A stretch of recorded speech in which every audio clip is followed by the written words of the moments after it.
do have a timeout. Decide not to use it. Curry, way downtown. Bang! Bang! Oh, what a shot from Curry! What's up, everybody? My name is Ethan. This is Courtside TV. Let's get into it. So we had 3 players from the 2017 draft class sign max extensions with their teams.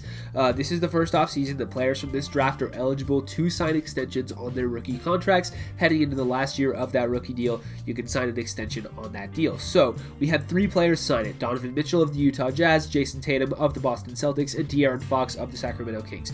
All 3 of them signed for the max. I believe it's 163, and then it can go up to as high as 195, 196-ish, with like all-star incentives and like all-NBA teams and stuff like that. You know, if they play better, they get more money, things like that. So all 3 of them signed the max, and I think this was, you know, pretty much a no-brainer for all 3 of these teams to do this, especially Utah and Boston.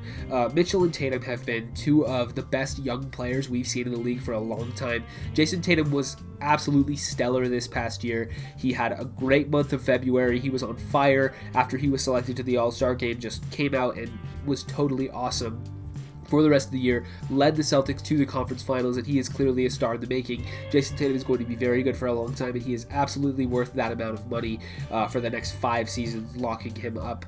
And so Jayson Tatum, very much worth it, and I would argue that Donovan Mitchell is just as much worth it for the Jazz. This is a small market team. They've been looking for a star for a while, ever since Gordon Hayward left them. Yes, they do have Rudy Gobert, but Donovan Mitchell is, you know, he's a great scoring threat. He's improved every single year over his career, you know, getting more efficient, getting better on defense, better three-point shooter. Mitchell has steadily improved and gotten better, and I've been really, really impressed with him.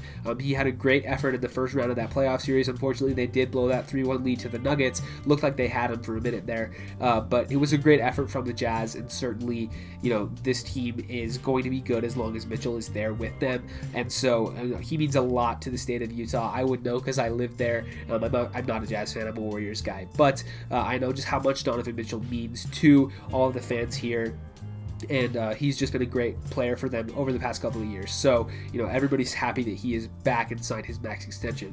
And De'Aaron Fox, you could argue, I mean, I don't even know if there's really any debate at this point that he is not quite on the same tier as those other 2. He's obviously still a very good player, you know, a budding point guard. He has also gotten better over the course of his career, made a big jump from year 1 to year 2, and the Kings are obviously hoping that he's going to make another leap similar to that, you know, going into his next season, because this is a guy who, now they're paying him max money, there's no more excuses for him, so it's time for him to really blossom into a superstar, and I think he can get there. He, you know, he's a really, really fast guy, athletic, good passer, you know, pretty good shooter as well, and he gives effort on defense. So De'Aaron Fox is also a very good player, and I think is pretty worthy of this extension, although probably not quite as worth it as Tatum and Mitchell, but still, I think it makes sense for the Kings to do this, to keep him around as well. So that leaves, you know, a couple of players from this draft class who are still eligible for extensions, and really I only think one of them is worth max money, and that is Bam Adebayo. Of course, he was, you know, an integral part of the Heat's run to the finals. I would assume that they're working on contract terms for him to get an extension as well. I'm honestly kind of surprised it hasn't gone down yet, but I don't think there's anything suspicious going on here. The Heat are not going to trade Bam, and you know, they're going to be able to work out a max extension for him, I'm assuming, whenever he becomes available for that. I think they're just waiting on, you know, exact terms of the contract and figuring out what they want to do with the rest of their roster with the cap space that they're going to have and stuff like that. But, you know, Adebayo is certainly a guy who is worthy of this max extension as well, and I would assume that he is going to be joining this group pretty quickly here.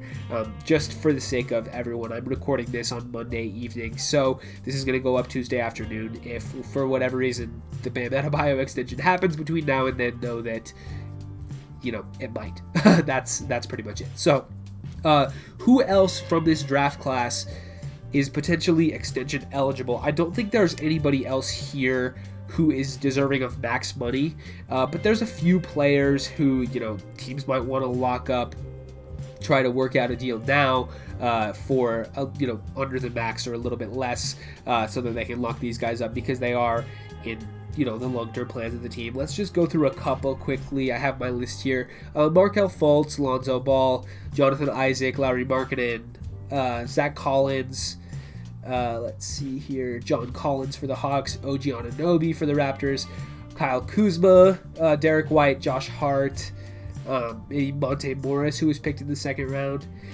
Those are a few players from this draft class who are going to be eligible for extensions here.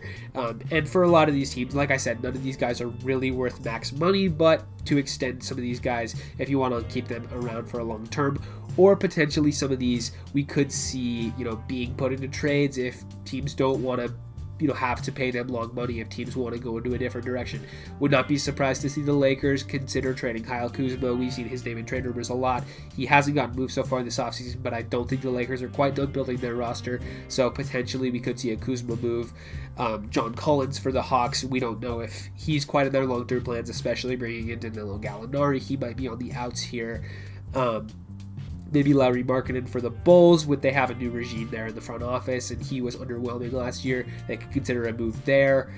Lonzo Ball for the Pelicans. He has been kind of up and down, and they're now paying Steven Adams, and they're kind of figuring out what they want to do next to Zion. So maybe they don't want to commit huge money to Lonzo.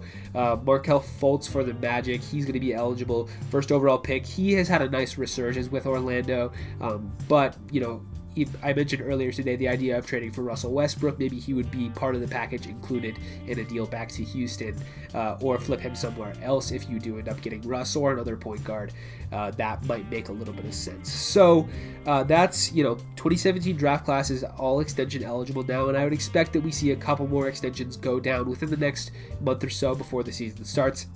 Like I said, Bam Adebayo, I feel like that one's just a matter of time. And then a couple of these other guys will have to see how much teams are willing to go, or if players want to wait until after this year to potentially, play themselves into a little bit more money. We'll have to just see how all that develops. So that's about all I got for you on that one. So like I said at the top of the video, if you're new here, subscribe. Don't forget to leave a like, ring the bell if you want to, and let me know in the comments what you guys think about these extensions for this draft class. And I will be back tomorrow. See you guys.